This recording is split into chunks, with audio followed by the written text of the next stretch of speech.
And we are recording. Hello, Kelly. How are you? I'm fantastic. Hello. Thank you for having me. Well, I am so happy to have you on the show today. It's going to be a fantastic show for those who are listening and watching. We're going to have a lot of information, especially about weight loss.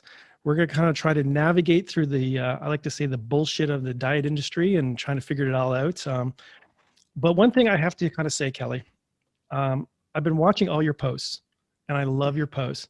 But I've Thank said this before, but every time I see your post, I get so freaking hungry. All I want to do is eat.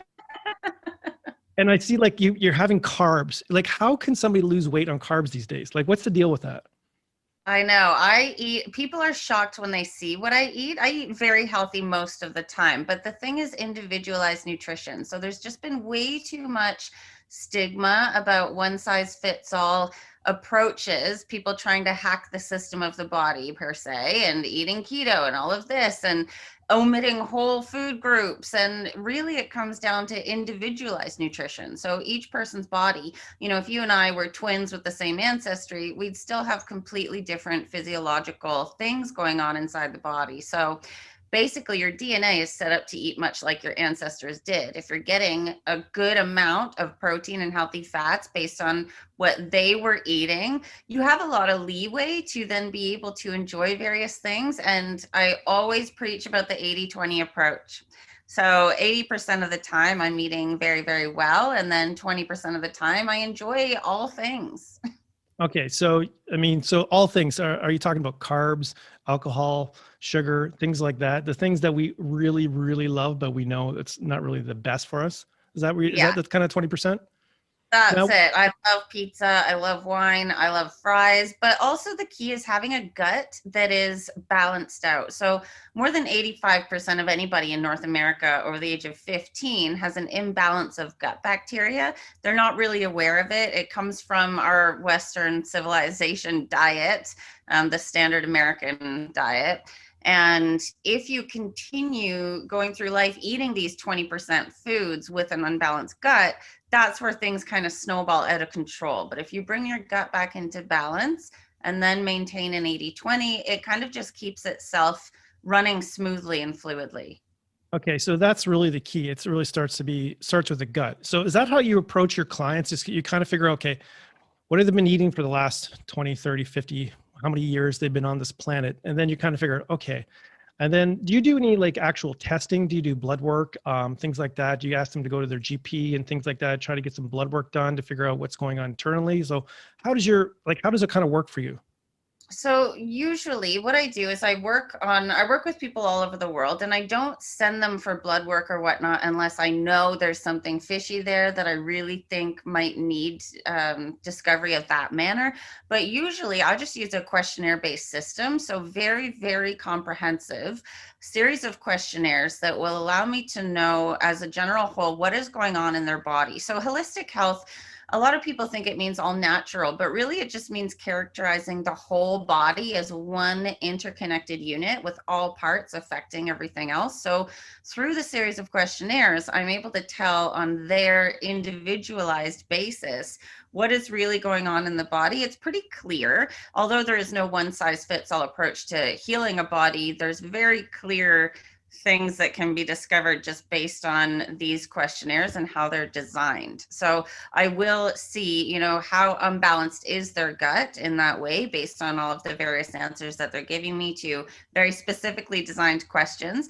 And then I take them through a complete gut overhaul. So I have this reputation for helping anybody lose weight, no matter what, even if they've tried everything. And predominantly nobody's tried a proper gut overhaul. It's very hard to find. A lot of companies are very product focused and they want you to buy a product that you really don't need, or there's food being allowed on the cleanse that shouldn't be there, or it's too hard of a cleanse, juice. And so I just bring it back to nature, back to basics, and it turns out to be a lot easier that way when you get rid of all the fluff of recent years in Yeah, the because industry. there's so much fluff out there, and I've had another nutritionist on, and we talked about a little bit about keto and all those different things and intermittent fasting. And I've tried intermittent fasting, didn't really work for me.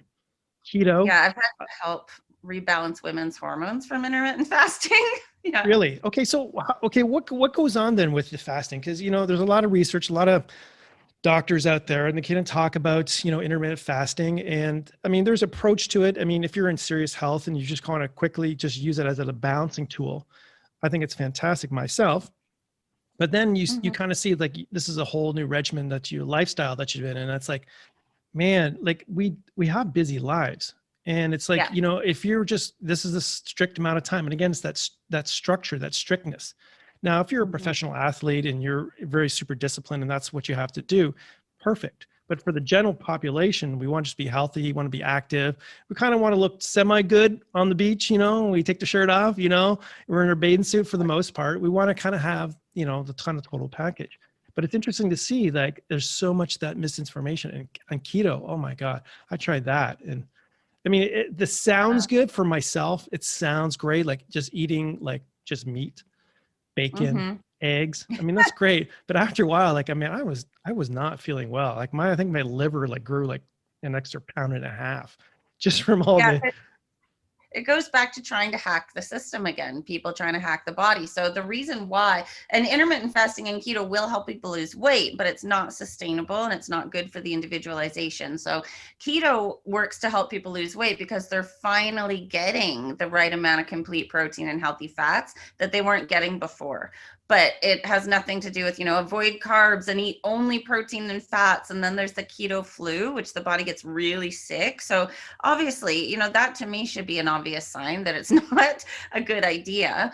And so the majority of people just aren't getting the right amount of protein and healthy fats because, again, if you look at ancestry, it takes 100,000 years for the genome to change 1/10 of 1%. So most of our ancestors were somewhere that had heavy winters. They didn't have vegetation to snack on or munch on. So our DNA is set up to really thrive with the complete protein and healthy fats. And then intermittent fasting, that's hacking the system of the fasting period. So we all have a natural fasting period at nighttime when we sleep. Should be between 10 p.m. and 6 a.m. And then when you get up, we all have what's called a basal metabolic rate. So that just okay. means the rate at which our bodies burn fat while we're at rest, which is what should be happening. So if that is turned on properly, you should be receiving a hunger signal within 1.5 hours of waking up. And so what people do is they think, okay, well, let's try to hack the system and we'll Mm. extend that fasting period, hope for more results. But if you're hungry, if you're not hungry, I would say don't eat. But if you are hungry and you're trying to suppress that to wait later, your body goes into panic mode thinking there's a famine and it will start to store things at your very next meal. And so that really unbalances the hormones, and especially for women. So what is it about the hormones that's triggered? Is it just because with the insulin response, the lack of insulin? It kind of slows everything down, the thyroid, everything, pituitary. Like what is actually happening? I mean, I know obviously you do a lot with women, but also too is maybe if you have some advice for us guys too as well, because Oh, as we get older too as well, what kind of goes on with the body with all this fasting techniques? yeah, it's pretty similar between the two, but there's an old quote in the industry that says men are like pickup trucks and women are like Ferraris. And by that, I just mean how we're tuned hormonally. We have hormonal structures in our bodies, but women's hormones are so finely tuned that they get thrown off far more easily, but a man is still going to suffer similar consequences.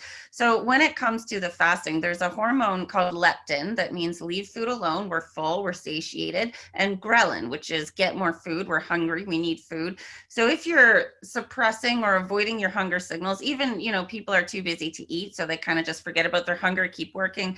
These hormones, yeah, I've been there too. These hormones get way out of whack. And then what happens is it creates stress from the adrenal glands, which emit our stress hormone, because skipping meals is a form of stress by the body. And most people have adrenal fatigue. So what happens with adrenal fatigue is the thyroid will slow the metabolism down in response to try to protect us from rapid aging. That happens when we have too much hormone output of stress hormone. So I know it sounds confusing, but it's all tied together in the end. So it's basically stay with nature, try to sleep at the right times. If you're hungry, eat. Just try to eat the right things for your body. So when I work with someone, I'm looking at how their individual body metabolizes foods, and then being able to mesh that into our day and age, eating with our kids and our spouses. And we don't want to be having separate diet and containers. And I'm not about the diet culture. So I try to balance out what their body needs, but allow that to be integrated into a modern lifestyle.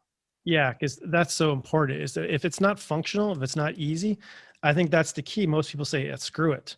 And Yeah. that's one of the things I found out over the years. Like, I mean, and it's a little bit of planning too, as well. I find myself, if I don't meal plan a bit and kind of cook things ahead of time, if you don't have proper food in the fridge, that's when I get myself in trouble. Then it's like, there's a restaurant down the street. I'll just kind of go down there, or no, I'm hungry. I'll just have that chocolate bar. And it's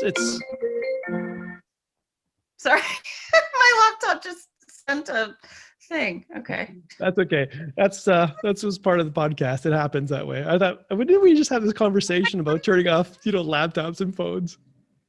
Yeah, it came right through the laptop. Anyway, here we Yeah. are. It's just all your clients. Yeah. That's all your clients, just say, hey, I gotta get this weight loss off. Yeah. And it really, the prep thing is so huge. So, fail to plan to fail. And every time that I have messed up on my prep, that's where things slide. And it's so hard. What I find the most challenging is being out and about. If you're not prepared, you can run into some problems. Because if you're trying to eat somewhere like quick, Tim Hortons, I get into that trouble all the time, and I don't realize I do it. I used to be so well disciplined when it came to that. And it's a lot of the stuff is just like I mean, especially if you're getting off the gluten and the dairy and things like that, everything out there is, dairy, gluten. There's really not a lot of choices unless you have, a specialty grocery store next door, or you actually have snacks available, or you take food with you and you have that in your car. And I've been so guilty of that, because you just kind of go into that program mode where it's like I'll just stop in there and grab it. Then you realize, I'll have a coffee and a cookie, or maybe a donut. Oh, there's that sandwich too. I'll have that. It's and then you just scarf down like, 3,000 calories before you realize it, as you drive off. And there just messes you up again. So. Yep. Yeah. It's, I specialize now. I call myself a little expert on the side for trying to help people, if there's no way to heat up food, because I don't agree with microwaves, and I encourage my clients to get rid of their microwave. So, if you can't heat something up, what are you going to eat? And what if you're in a long car ride? What are you going to eat? And making sure that it's easy to grab and go stuff. Sometimes prepping whole meals is too hard, so prep the food instead. So I leave a whole bunch of ground meat cooked in the fridge, a bowl of hard-boiled eggs, veggies cut up in containers, and that way you can just very easily pick things up and run with throw them that. in a container. Yeah. And away you go. And that's one of the things, from watching your podcast, your posts and stuff like that, is actually seeing that. And it's like, I can't believe I've gotten out of this practice. And then this week it's like, there it is, boiled eggs. I got my chicken already done. I have my veggies ready to go. And I can just throw them in the container, or if I'm just busy, I know that I grab and go, and that's it. And then one of the things I love, I saw this post, and you did this guacamole with brown rice cakes and egg. That's my favorite. That is my go-to now too. I absolutely love that. It's the simplest thing. I saw that and it's like, man, and then I tried it. And it's like, oh, this is really good. And then I just throw a little hot sauce on top, but otherwise and I feel really good. I feel satiated. I feel full, and I don't feel like I ate like a ton of calories, but I ate really good, healthy food. I know I got good fats, I got protein. And then the rice cakes, there's no sugar in it. It's just brown rice, which is fantastic. I think my biggest tip for anyone that could be obviously there's no generalized approach that would work, but the best generalized tip I would have is that each meal contains complete protein, healthy fats, and healthy carbs. And so your body, we think carbohydrates in this day and age are demonized as grains, and it's all, bread and pasta, but carbohydrate comes from the word carbon. So anything from the earth is considered a carbohydrate to your body. So all veggies are carbs, all fruits are carbs. And if each meal contains the 3 macronutrients, so proteins, fats, and carbs, your body then has all the tools it needs to better expedite what's going on with the inside when it eats, what to do with all this food. And yeah, so I always tell people, you see people in the morning, they'll have a bowl of cereal with a banana. That's all carbohydrate. There's no protein, there's no fats there. So, it's just about getting those 3 things in each meal will take someone very far towards their goals, just that alone. Just by having those basic components in each meal is to make sure that it's not Mhm. overdone. It's not like having just steak and Yeah. no veggies or stuff like that. Or like you said, all protein, just having eggs in the morning, that's it, but no carbohydrates. And it's interesting because Yeah. it's almost very intuitively, the body knows. Like when you put the food in, the body kind of goes, yeah, this is good. It's about time. Thank you so much for Yeah. putting all this food inside, which is fantastic. Now let's just touch on, really briefly, what is complete protein is, what a good fat is, and what's a good carbohydrate versus a bad carbohydrate. That's a really good question. So, complete protein and incomplete protein. Let's imagine that all of our cells are built like their own little house. And if we're eating complete protein, it means it has all 9 essential amino acids. So, your body knows what to do with it in order to treat it like a proper protein. So, if all your cell houses had complete protein, they would be rebuilt every time our cells turn over out of concrete, structurally sound, really hard to damage by free radicals, which is anything that can damage or kill a cell. They're just good, solid, healthy, strong cells. Now, if we're getting, I love plant-based eating as well. And a lot of people will say, well, there's a lot of protein in broccoli. There's a lot of protein in in plant foods. And that's true, but it often doesn't contain all 9 amino acids. So if you're not having those 9, your cell walls are then built out of plywood, cardboard, sometimes misshapen, easily invaded by damaging factors. And so, anything, as a rule of thumb, anything that ever came from an animal is automatically a complete protein. It Okay. responds really well in our body if that animal is healthy. When it comes to plant-based, if you have a lot of variety, you're fine. If you have a huge variety of food, you're automatically going to end up with it all. But just as a quick example, beans and rice together creates a complete protein. Beans and almonds will create a complete protein. So you kind of have to get into food combining a little bit. Healthy carbohydrates. I just say avoid the four white devils, but refined flour, refined sugar, pasteurized dairy, and regular table salt, not sea salt. Those 4 things I would avoid. So the healthiest carbs in terms of grains is going to be quinoa, wheat-free oats, and rice of any kind. So, Okay. and then veggies, fruits, and all of that. So, okay. Yeah. So those are some of the things, because, again, over the years, and again, it's just ingrained, like, carbs are bad, like carbs, you know, Mhm. fruit is bad, like don't eat fruit, like all these different things. And it's if you have that proper combination of foods and the information available, it just gives you more leeway to experiment a little bit more, and kind of, it's not as restrictive, and which is Yeah. really nice too. And I think that's probably why your clients get so much success, because it doesn't sound very restrictive, but it just makes common sense. I mean, if you just say, okay, eliminate these, have this, and have, structured meals, make sure that you're not missing meals, which is, I know I hear that a lot from you, is like, don't miss your meals. Yeah, I don't believe in restriction. Restriction is never going to work. The gut overhaul is one thing, but even that's not very restrictive. You can eat a ton on that. It's just the what you're eating that matters for a certain period of time. But then no restriction. Everyone can eat their things that they love and live in this day and age. But let's just get the body balanced enough that it can withstand that and it understands in that way. And so your body, your nervous system keeps track of what's going on from birth right through our whole lives. And it's going to grab onto whatever you do in a generalized way for a long period of time. So people looking for quick fixes, that's why it doesn't work. Their nervous system will only adopt something after it's been done for long enough. So that's where consistency comes in. And once your nervous system grabs onto that, it will just bounce back to that. So for example, at this point, if I were to fall off the wagon for a week or a month, my body would bounce back, but it's been long enough. So similar to an actor that adopts a role where their character has a limp, if they practice that for long enough, the nervous system will develop a limp and they'll have to retrain that.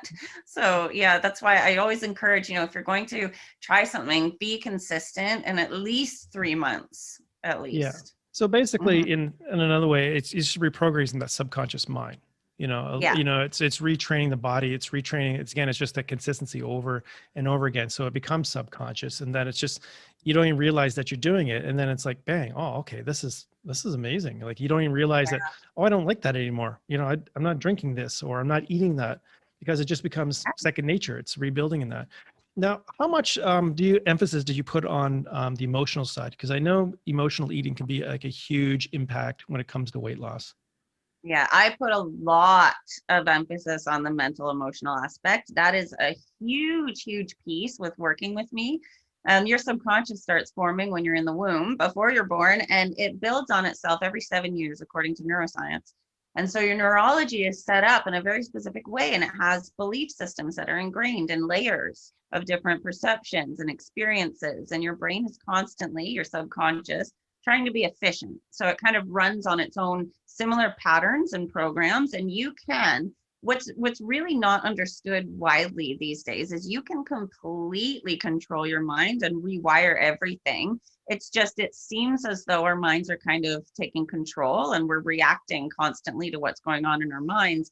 But I get pretty deep in there with people about rewiring their subconscious. And in that way, once I go through that work with them, it's very specific exercises and such that I do. And of course, it's based on their individuality, what's going on with them. But we end up tailoring the program in a way that it becomes effortless to their minds. Their minds just aren't perceiving it as effort. And it's funny, people will say, I can't believe this. I feel like I'm not really doing anything, but we're being sneaky with how the brain is interpreting things. So if you overwhelm the brain, it's going to shoot you in the foot every time, really. And so it's just different practices and ways of thinking that are consistent enough to rewire those neural pathways.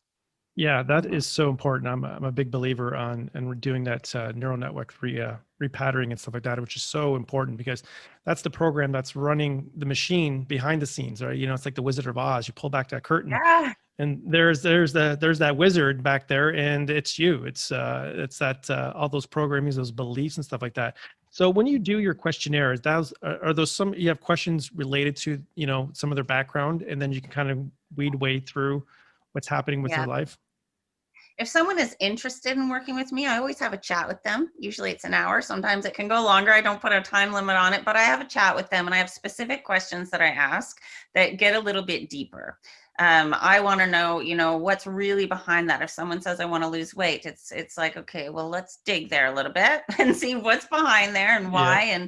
And the questionnaires, there'll be, for example, a question is, what are the 5 most stressful instances in your life and how old were you when that happened? Because the age that we're at when we experience stress reacts in the brain much differently and sets us up for how we're going to react to external situations in our lives later on. So there's a lot that I do there. And then when I get rolling with someone, we continuously revisit that and talk about how it's changing. And I create little systems that they can do so they can see the changes and mark the changes. And it's really, really interesting. Mm-hmm. Yeah. Like, so how did you really get started in all this? Where's your story involved in this? Yeah. Yeah. Okay. So I started years and years ago. I was 20 and 21 and I was in emergency health services. And I have no real family history of anything, but I had completely really messed up hormones, eczema, psoriasis, a whole bunch of excess weight, water retention, acne, panic, anxiety. I was a giant ball of mess. They said, well, you have to have half a hysterectomy and you're going to have all of this stuff. And I thought, Wow. What? And they said, well, that's just what happens. It's normal. And I thought, that's not normal. And so I didn't have any desire to do this as a career whatsoever. And I started learning. And because you can't trust the internet, surprise, I went to legitimate schooling for it because I didn't want to just Google, So I went to university. I went to the UK to study. I went to California to study, to leading holistic health institutes. I just went all over the world chasing the information. And every time I learned about something, it led to something else that led to something else. And I thought, oh my gosh, 8 years later, I had people in my family that had polymyalgia, fibromyalgia. I knew people with MS and diabetes. And I thought, I have such an interesting combo of information that I've never seen, and people are chasing doctors. So I reached out and I said, do you want to do an experiment with me? And if I give you this combo of information specific to you, would you try it? And can we see if it works? Every single person was fine. And I was fine at the end. And I thought, oh my goodness, I really have to do this with all of my time. And I went to a talk at the Holistic Health Institute I was attending, and the founder was there, and he said, oh, you're going to be a holistic health practitioner. And I said, what? No. And he said, well, why not? You have all the credentials. And I thought, okay. And it was a light bulb moment. And I started then, and that it's been about 12 years now, and it's been totally successful. And it's just my obsession. Yeah, and that's part of it. It's finding that, it's interesting how life changes and how things you were led to one thing that led to another thing, and it's those synchronicities in life that sometimes you're not Yeah. aware of, and then just one thing leads to another. You meet this person, and then you learn about this course, and then you do this, and then you do that, and you can look back in your life and you realize, oh my God, I'm I supposed to be doing this. How did I get here? This doesn't make sense. How did I get here? How did I do it? And it's absolutely know. fantastic. Yeah, it's someone had said to me, you have to go do all these years of university and all these years. I would have panicked back then, but just going through it all because I was so obsessed with learning it was a lot of fun. It really was. Yeah. Yeah, it wasn't until I got out of high school that I actually enjoyed learning. After I got out of Yeah. high school, I realized that, I think for most people, for most of my high school experiences and just learning, it sucks. I mean, I didn't enjoy it. I was like a C student, or, D for diploma type thing. But then I got into college, university, and I was like an A+ student, peer tutor. And like all of a sudden it's like, wow, this is really interesting stuff. I love this stuff. Like, what happened here? But Yeah. yeah. There's a difference between learning what we're told we should and what we truly want to learn about. Yeah, that really makes a whole lot of sense.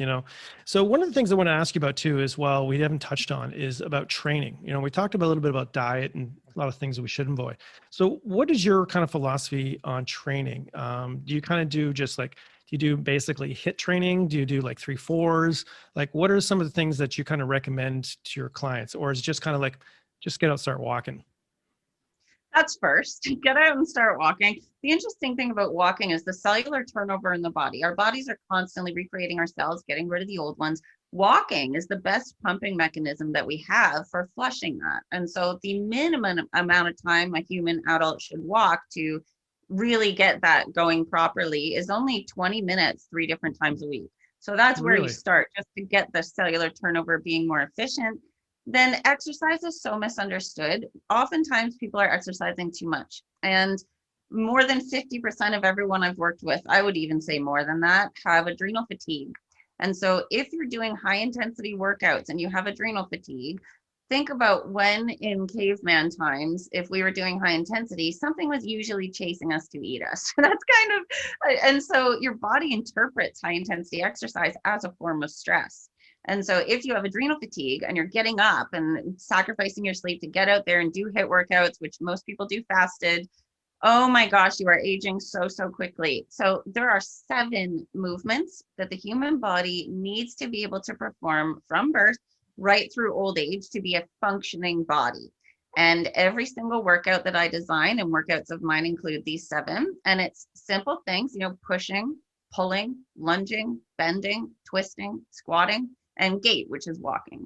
So everything should incorporate those to be functional. And then the cardio would just be walking, and being out in nature is so important. So anyone that works with me, usually it's like a mandatory 2 hours a week in nature.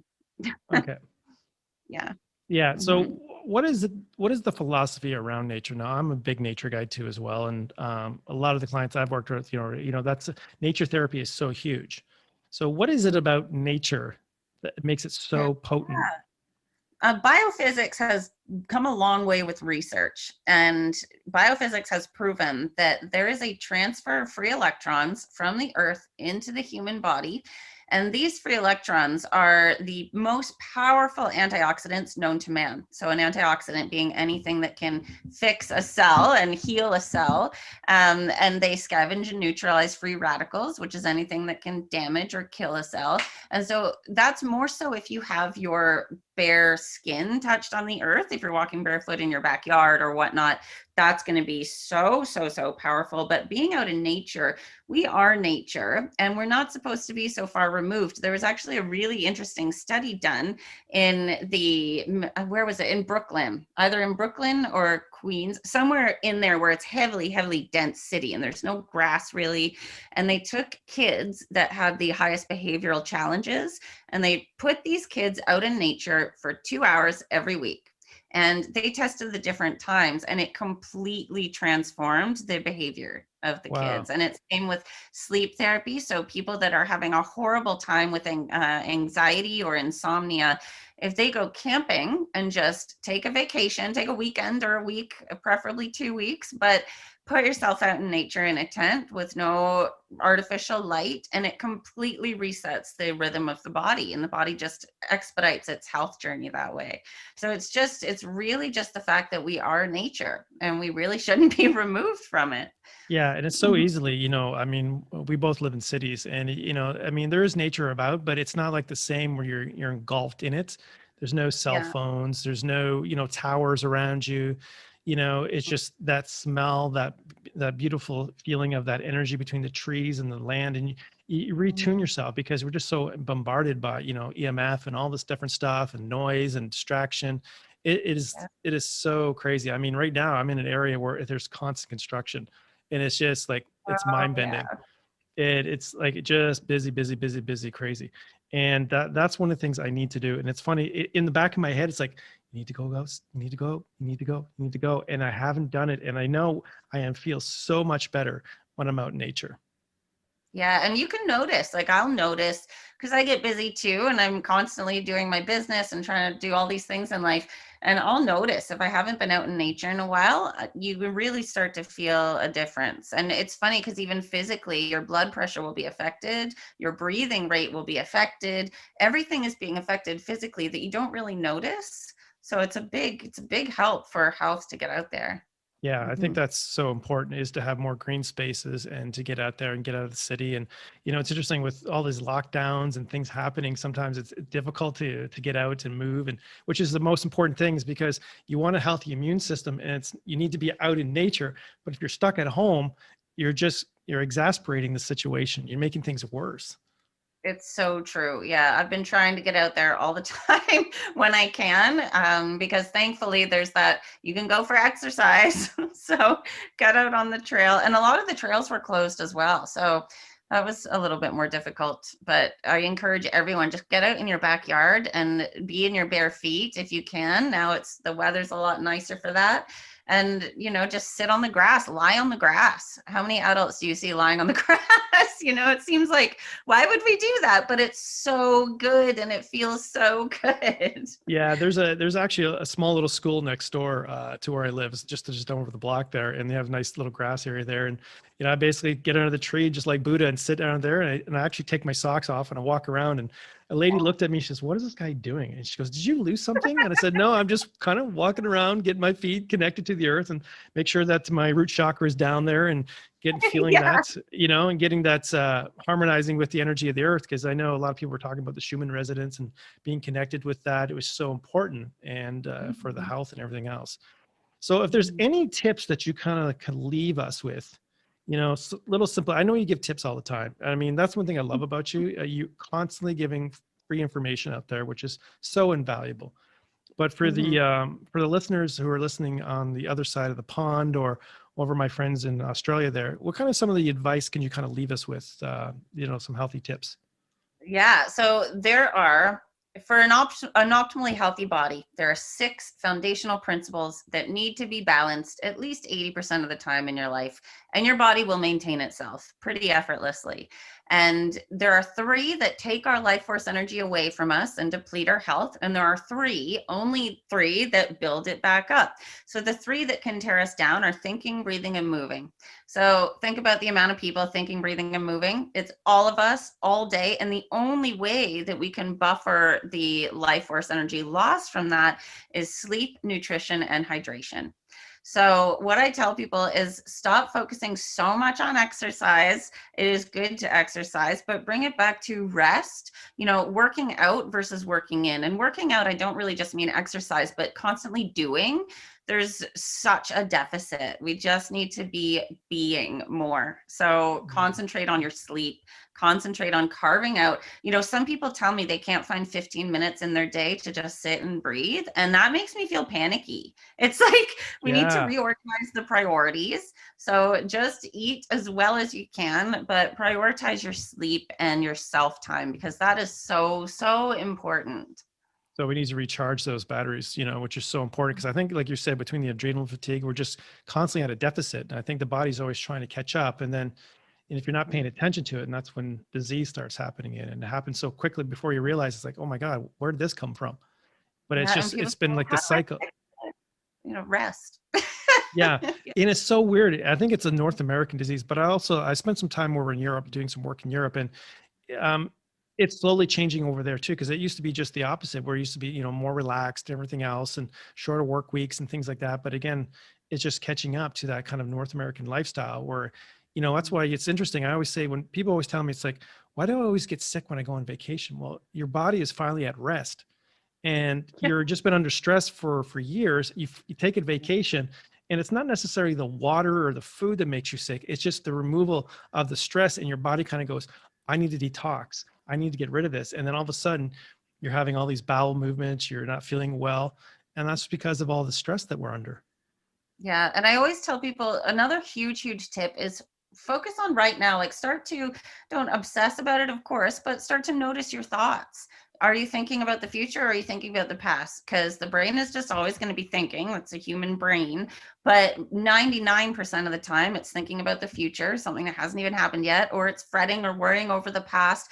And if you allow yourself to just drop into this moment, and I do this multiple times a day, if I'm driving, if I'm in line at the grocery store, I will think to myself, right now, right now. And you just let everything else go, and you think about right now, and all of a sudden it's like your body takes a deep breath all by itself, and it's like an eternity in this moment. And that is so good for all different aspects of health, I think.